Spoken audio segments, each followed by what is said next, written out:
that Daddy's at a meeting, and I'll pick him up later, at Nana and Papa's at 10 o'clock or so. Yeah. No, but it's been a sacrifice of time, but it's one that's worth giving.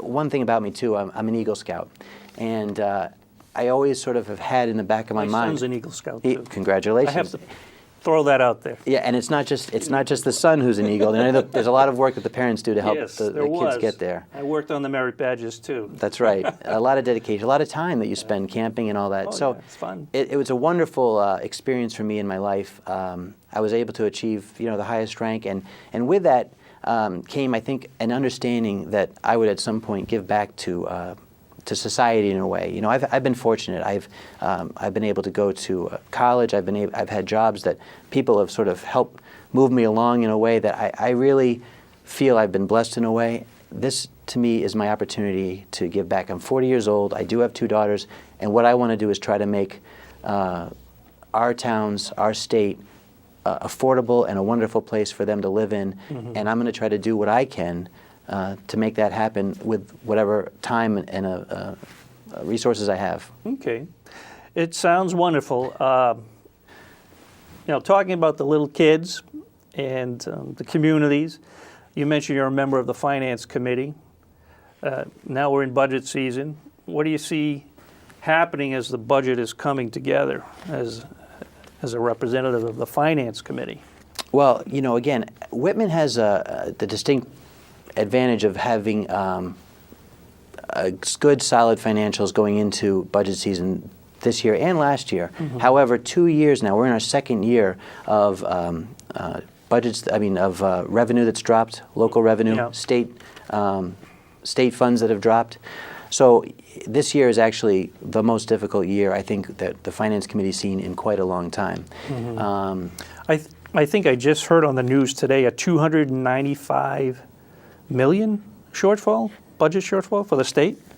Is the new projection? I think that's a conservative number because they're still debating whether or not they're going to where they're going to make cuts or try to raise taxes. Or I know the legislators saying we're not going to raise any more taxes, but the legislators also saying we're not going to be providing any more local aid, and mm-hmm. they're saying they're going to fund the schools at level, which it's actually not true. They're actually 1.2% below the level of funding, and transportation is well below at 52%. Uh-huh. So. Yeah.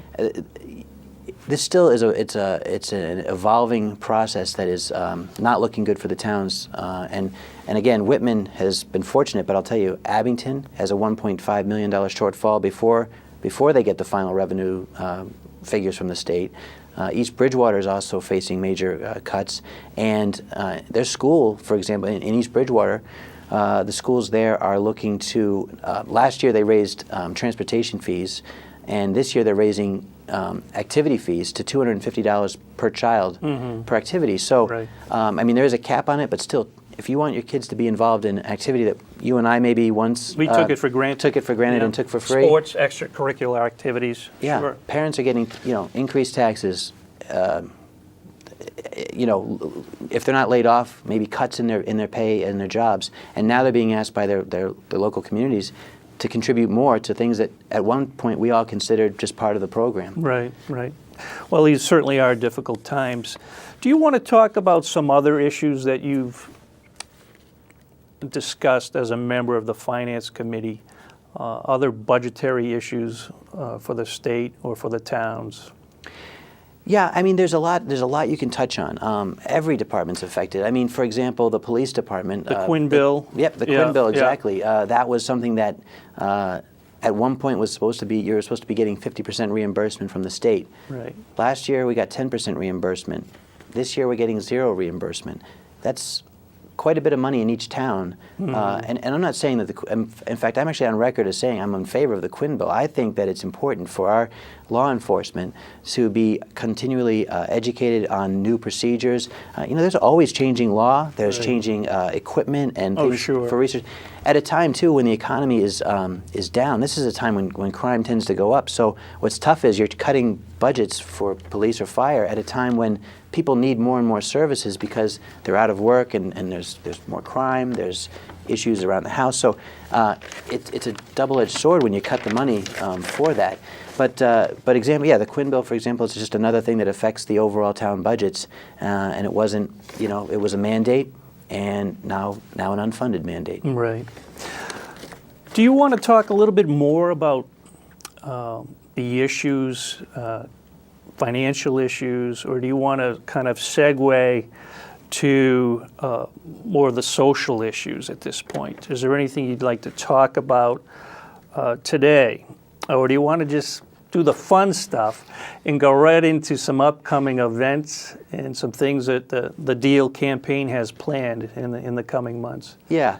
Well, we could talk about the events I'm going to have, but... Well, we only have so much time. We could do the social issues another time. Why don't we do that? Well, let me just touch on one thing, and this is just I think an important thing to consider. And I talked a little bit about wanting to make the state affordable and a place for my kids to live in. Mm-hmm. If you get to the point where you've got a town that has taxes and the cost for homes, taxes, to the point where kids don't feel like they can even afford to live in your own hometown, right, you're going to create a sort of a disassociation from those kids from feeling invested in their community. Yeah. And that's when you're going to start to see the indicators like increased drug use, which we're having now. You're going to have kids, maybe they're not as in tune to their education, or their parents aren't helping them with their education. You're just going to see, I think, kids not buying into the community like they used to, and all of a sudden, they can't afford to live here. They move away. Who's going to take care of the parents? Mm-hmm. And vice versa. Parents should be. It's nice to have grandparents who can afford to live here as seniors, right, and possibly be there to help raise the grandchildren. I'm lucky enough, yeah, to have my in-laws there, yeah, to cover the gap between the time when I go to work and my wife goes to work. They cover the gap when we need it, so that I can come pick them up from my in-laws. And it's a wonderful thing. That's community, and that's what we'll lose if we make it unaffordable to live here. Right.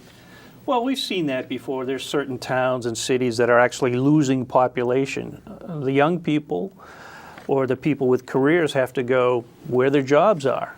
And if we lose that continuity of the children, the parents, the grandchildren, also what's going to happen to our own tax base if people start leaving communities? What will that do to downtowns? What will that do to churches and other cultural? We saw that already with the church right here in Whitman that unfortunately ultimately tried to sell. And it's one of those things, right? Yeah. When people become less tied to their community, you're going to have those things occur. I don't know if it's true, but I heard that we're talking about the Baptist church, of course, and somebody said that they were down to 20 full-time members trying to support that church, that facility. And of course that's happening throughout Protestant churches. And I think the church that I attend, the minister is the last full-time minister in the town of Whitman, and we have several Protestant churches, we have Catholic churches as well. So it is sad to see that landmark in the center of Whitman. What's going to happen to that building? We don't know. Right. I mean, it was proposed to be a senior center. Just recently we found out that the Whitman-Hanson Regional School District is going to be turning over the Park Avenue property to the town, so maybe that will be something as a solution. Mm-hmm. And are you on a long-term planning committee with the school system? I can't remember. No. What your affiliation? I'm a liaison to the school board, so I'm okay. just privy to some of the information they put out. Yeah. Just attended the meeting the other night where it was a very difficult 3.5-hour budget discussion at the auditorium because it was so involved. Yeah. But yeah, a few things you mentioned. Pioneer Institute, for example, talked about the school systems and that we are losing. We're projected to lose over the next 10 years something in the neighborhood of 60,000 children because of people moving out of the state because of affordability. Mm-hmm. And that translates to, they wanted to give you a visual, they said that translates to basically the entire Worcester school district gone. If you can just imagine a major city in Massachusetts. Right, the third largest city, I think. Gone, yeah. Because of the affordability. So one of the things, too, is that everything goes back to to the economy and jobs. When we keep raising taxes, we make it so that businesses don't want to come here and can't afford to hire people. Well, families are already working. Mostly women. I mean, husbands and wives are working. So these kids, they have to afford the daycare with less and less money. The healthcare. The healthcare, exactly. So one of the things too is let's get the economy to the point where companies want